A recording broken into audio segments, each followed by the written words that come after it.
सुङ्दी अर्थात् धोमङ संस्कृतिमा धारणीय संग्रह। यसलाई धोमङको नामले पनि जानिन्छ। धोमङ हो के हो जुन हामीले पूर्व कालदेखि पाठ गर्दै आएका छौँ घरमा, यो हो के हो भन्दाखेरि प्राणी मात्रको हित र सुख प्रदान गर्नको लागि 2600 वर्ष पहिला जन्मनुभएका बुद्ध शाक्यमुनिले विभिन्न स्थानहरूमा तन्त्र सूत्रको रूपमा प्रवचन गर्नुभएको बुद्ध वचनको सङ्गालो नै धोमङ हो। यो बुद्ध वचनको सङ्गालोलाई धोमङको रूपमा कसले दियो त, कसले निकाल्यो त भन्दाखेरि 16औं शताब्दीमा तिब्बतमा जन्मनुभएका पण्डित तारानाथ डोल्मा-गोम्पोले विभिन्न तन्त्र सूत्र ग्रन्थहरूबाट सङ्कलन गरी अनि यो सङ्ग्रह गर्नुभएको ग्रन्थ नै धोमङ हो। पण्डित तारानाथ ज्यूले जीवनको निर्वाहको लागि आवश्यक पर्ने सबै पक्षहरूलाई समेटिने गरी सङ्कलन गर्नुभएको छ। यो धोमङभित्र 3 खण्डमा बाँडिएको छ।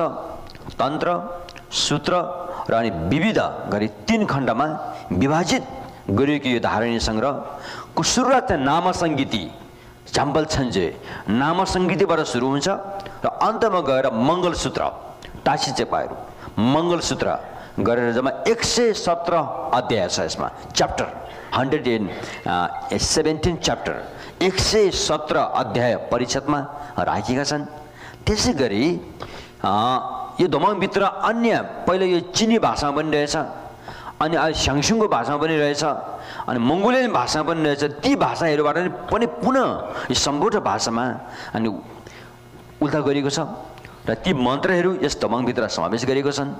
छोटकरीमा भन्नुपर्दाखेरि हामी मानव जीवनमा आइपर्ने सबै किसिमका दुःख, बाधा व्यवधान, ग्रहदशा, रोग व्याधि, अनिकाल, वायु, अग्नि, जल, भूकम्पको भय आदिको समाधान गर्ने मन्त्र तथा विधिहरूको सङ्गालो नै धोमङ हो।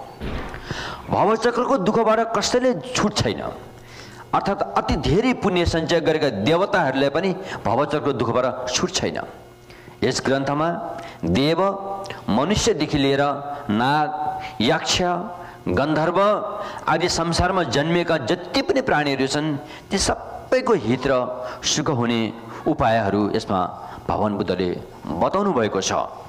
दुर्गतिमा पुगेका नरक, पशुलोक, प्रेतलोकका प्राणीहरूको लागि पनि त्यस्तो दुर्गतिबाट मुक्त हुने उपायको उपदेश यस धोमङभित्र दिनुभएको छ।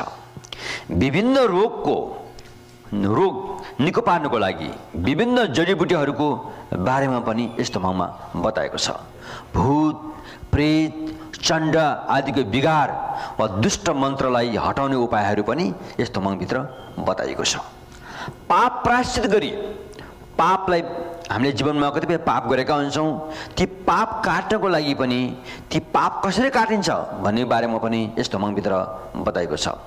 ग्रह नक्षत्रको दोष हटाउने कुराहरू पनि यसमा समावेश गरिएको छ। त्यति मात्रै नभएर धन सम्पत्ति, आयु लाभ गर्ने, अन्न र पशुधनको रक्षा गर्ने, त्यसलाई वृद्धि गर्ने, समय अनुकूल वर्षा गराउनको लागि नाग पूजा गर्ने, नागलाई आह्वान गर्ने, नागहरूलाई अहित हुने काम गरेकोमा प्रायश्चित गर्ने, नागहरूप्रति सद्भावना राख्ने र ती नागहरूले पनि सबैप्रति मैत्रीय करुणा भाव गरेर लोकप्रति गरिनुपर्ने उदार आदिका कुराहरू पनि यस धोमङभित्र लेखिएका छन्। ती लौकिक र व्यावहारिक कुरा बाहेक भव संसारको बन्धनबाट मोक्ष पार्नको लागि मोक्ष गर्ने सम्बन्धित बौद्ध धर्मका सैद्धान्तिक कुराहरू पनि यो धोमङभित्र छन्। जस्तै 4 आर्य सत्य, प्रतीत्य समुत्पादको सिद्धान्त, प्रज्ञापारमिता आदिको बारेमा पनि यहाँ बताइएको छ। कुनै शुभ कार्यको लागि बाहिर जाँदा यात्रामा बाधा व्यवधान नआओस् भनी मङ्गलसूत्रहरू पनि यसमा दिएको छ। समिष्टमा भन्नुपर्दा जीवनको सबै पक्षलाई समेटिएको बुद्धको सन्देश यस धोमङभित्र समावेश छ।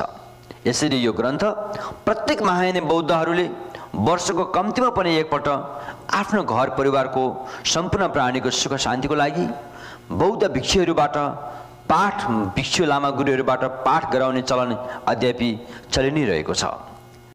सुङ्दी अर्थात् धोमङ संस्कृतिमा धारणीय सङ्ग्रह। यो यसलाई दोमाङको नामले पनि जानिन्छ। दोमाङ हो के हो जुन हामीले पूर्व कालदेखि पाठ गर्दै आएका छौँ घरमा, यो हो के हो भन्दाखेरि प्राणी मात्रको हित र सुख प्रदान गर्नुको लागि 2600 वर्ष पहिला जन्मनुभएका बुद्ध शाक्यमुनिले विभिन्न स्थानहरूमा तन्त्र सूत्रको रूपमा प्रवचन गर्नुभएको बुद्ध वचनको सङ्गालो नै दोमाङ हो।